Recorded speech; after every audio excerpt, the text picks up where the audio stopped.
Hello বন্ধুরা, কেমন আছেন সবাই? আশা করি সবাই ভালো আছেন। আমি আপনাকে দোয়ায় মোটামুটি ভালো আছি।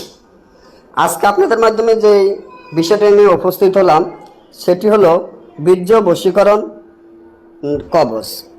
বীর্য বশীকরণ কবচ।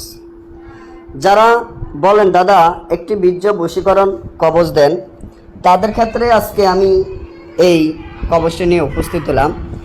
এই কবচের মাধ্যমে আপনারা বীর্য বশীকরণ করতে পারবেন।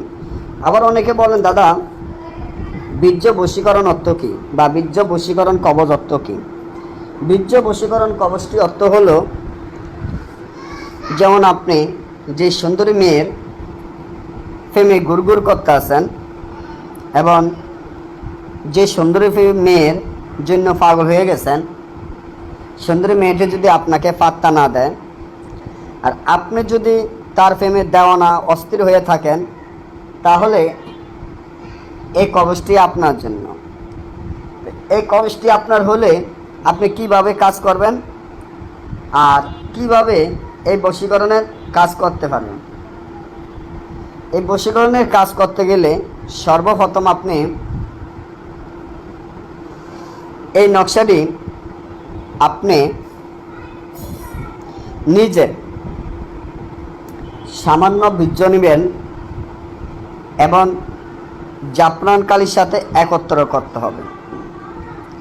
জাফরান কালির সাথে একত্র করিয়া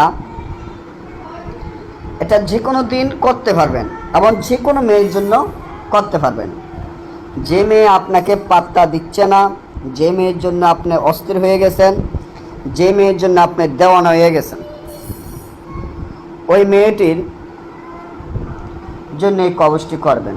যখন আপনি এই নকশাখানায় বা এই কবচখানা বসপাতের উপরে লিখবেন বীর্য এবং